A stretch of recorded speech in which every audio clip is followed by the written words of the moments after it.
Happy 10-year anniversary, friends! I'm guessing many of you are wondering what 10-year anniversary we're celebrating and what it has to do with the secret identity. If you're new around here, you may not know how BertaLippert.com came about.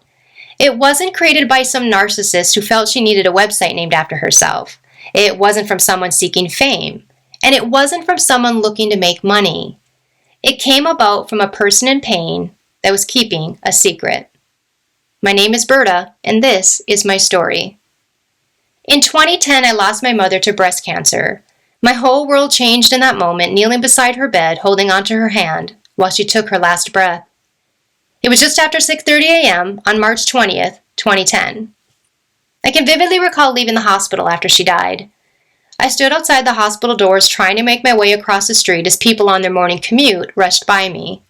I was so confused how the world so callously carried on without my mother now in it. The world was operating just as it always had, but mine was completely turned upside down. I had no idea at the time just how much pain and loss still lay ahead for my family. A few years after my mom died, my sister passed away from lung disease. A few months after my sister died, my brother was diagnosed with stage 4 pancreatic cancer. It took his life a year later. A few months following his death, I noticed changes in my father that turned out to be earlier stages of Alzheimer's. A very long and painful journey followed. My father passed away from Alzheimer's just after Christmas last year. Before my mother's death, I was the strongest person I knew. After she died, that was no longer the case. I wasn't comfortable, or more likely, I just didn't know how not to be that same strong person in front of all who knew me. Looking back, I was still strong, but the grief was stronger, and it was destructive. I needed an outlet, so I started to write, and I started a blog.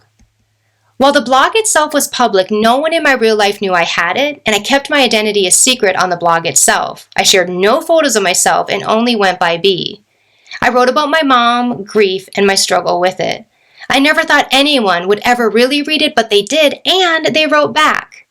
They thanked me for sharing my story and so beautifully shared their own.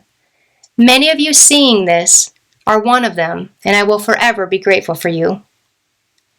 While deciding to undergo a prophylactic bilateral mastectomy due to my genetic risk, I searched the internet with so many questions.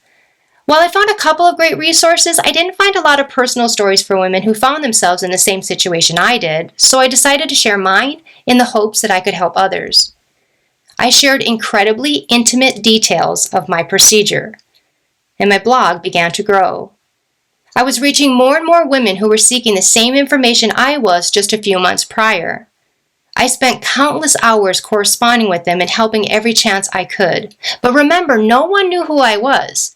They only knew me by B. One night, I received an email from the husband of a woman diagnosed with cancer about to undergo a mastectomy herself.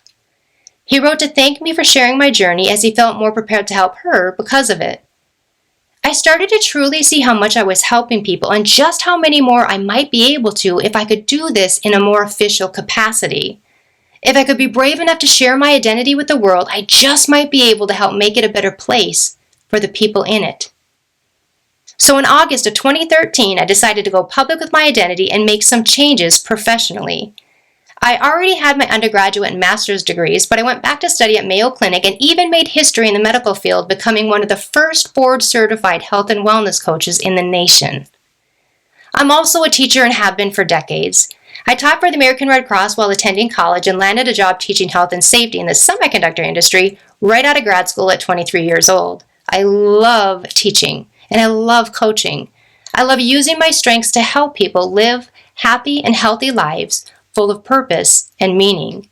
That's not just a tagline for me. It's truly my purpose and my mission. I love sharing all I know to make a difference in this world.